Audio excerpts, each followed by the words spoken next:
Now here's my question. Oh, it's actually similar.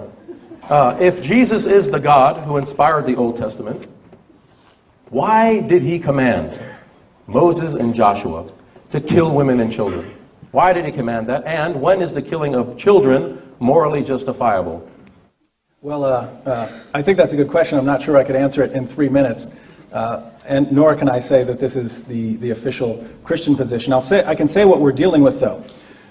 As far as issues like this bothering me, I think you and I are different. You look at all of these issues I bring up and it's just a smokescreen. This is just ridiculous. This is no objection at all. And I'm looking at it and going, whoa, this is wild. But I'm like that with the Bible, too. I'm like that with the Bible. I will say right now, there are tons of things in the Bible that really, really bother me.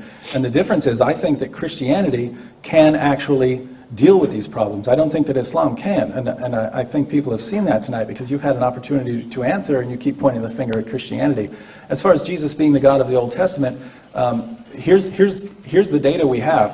1, lots of really bad things in the Old Testament. And then 2, Jesus coming along and saying, you have heard that it was said eye for eye, tooth for tooth, Old Testament. But now I tell you, love your neighbor, turn your other cheek, things of this nature.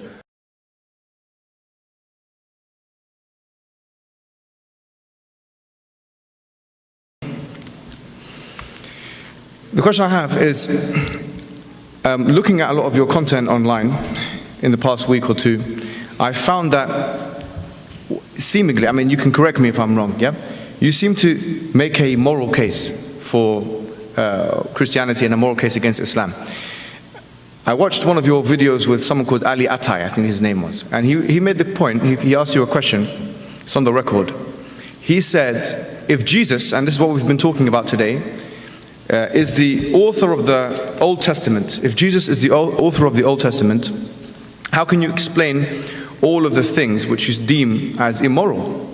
Because as a divine command theorist, I would expect you to believe that all of the things in the Old Testament, in terms of injunctions, if they had been made by Jesus, who is meant to be the author of the Old Testament, God, the triune God, would have been good. But you actually said it's bad. There are lots of bad, these are your words, there are lots of bad things in the Old Testament. Now, if Jesus is God, and he's the author of the Old Testament, and he has bad injunctions, how can you reconcile the fact that God, a maximally perfect good being, could give us bad injunctions?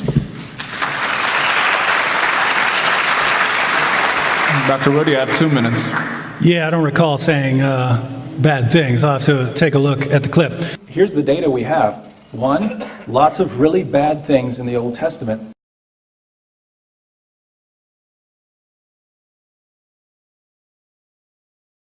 I did acknowledge that I said there are all sorts of things in the Bible that bother me.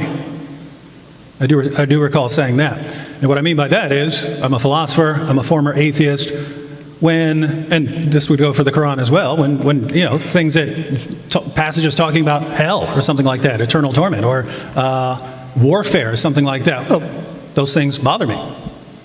That doesn't mean I reject that they're from God. I say, okay, those are I've noticed a mindset in Islam that if you accept Islam, you can never really think critically about it, and I can't be like that. So I'm always wrestling with issues, Old Testament and New Testament, and with the Quran as well. So as far as the moral case, if we're talking about Old Testament passages, looking at those things, yeah, I would say these things. You know, the 1 minute left. Entering the land of Canaan and fighting the Canaanites and so on. Those things, they make me wonder sometimes. But if you believe that Jesus rose from the dead, then you have to say, okay, if Jesus rose from the dead, then if I'm going to listen to anyone tell me about God, I'm going to listen to Jesus. And so if he's Lord, then hey, if something bothers me, that's my problem. Right? That's my problem. That's something I have to wrestle with. God accepts that we have to wrestle with things. The Psalms are filled with people really, really wondering why certain things are happening. And I don't think that's a bad thing. And I don't think God thinks it's a bad thing when we look at something and go, oh, that's really rough. Now I really want to think about that. So I don't see that as any big problem if something bothers me, but I'm convinced that I have good reasons to believe in Christianity, then 10 seconds. I don't really see the problem. And that's why I would still accept it, because Jesus rose from the dead. Thank you, Dr. Wood. It would say something to the effect of, go into any city and slaughter their women and children, just like the Bible says. By the standards of the Bible, I can't accept that Moses was a prophet then. I do not believe a prophet would kill women and children. Never. Now, Mr. Wood completely ignored my question. He's saying that's what the Old Testament said, and then we have Jesus coming. That was Jesus, according to Christian orthodoxy. Unless he's a Marcionite. Maybe he's a Marcionite. Maybe he believes that God is a different God. That was Jesus telling the Israelites. He commands them. It's very clear.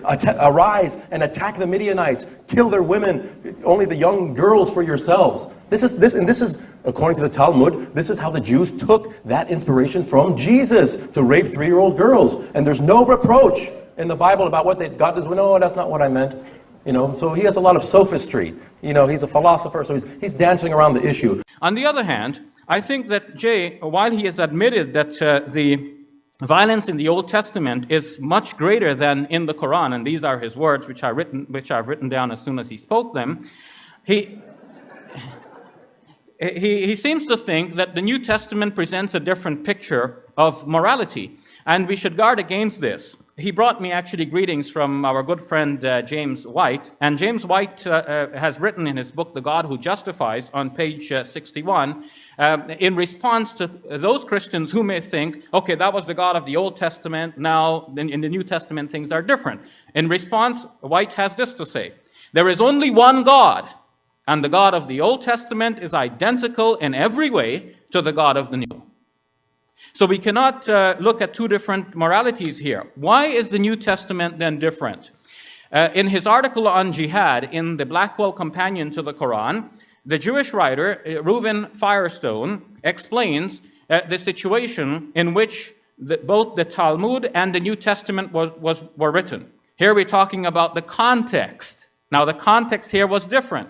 The New Testament and the Talmud were written at a time when Rome dominated, and there was no hope, either from among the Jews or from among the Christians, that somehow a political struggle will result in any victory. So a passive approach was taken. And this is particularly in page number 313 of the Blackwell Companion to the Quran, in which Reuben Firestone has laid out this case. And one can see this to be true. Jesus, according to the New Testament, was the Messiah who was expected to rule on the throne of David. So that the verse that was quoted about this says that God said to him, "Sit at my right hand till I make your enemies your footstool." The imagery was that Jesus would sit in a political rule on a throne that was left vacant by David, and that God would have it such that Jesus would be resting his feet on the slain bodies of his enemies. It was to be a political battle, a military confrontation. But when that could not work, the New Testament writers, writing in a milieu in which they dared not be represented as the terrorists of their day, they wrote things like Romans 13 and 1 Peter, in which it is entirely pacifist. You submit yourself to the ruling authority of the day, do not resist. And this is why Jesus is represented in the Gospel of John as saying, "My kingdom is not of this world." So this is a later rewriting. John, the last of the 4 Gospels, now takes the Messiahship and gives it a different meaning. It's not anymore about sitting on the throne of David in this life, at least not in the first coming, but when he comes back, the book of Revelation tells us what he will do. He will have a major confrontation with his enemy. His tongue itself will be of a sword, and he will slay everyone except the false prophet and the Antichrist, who will be thrown into the fire.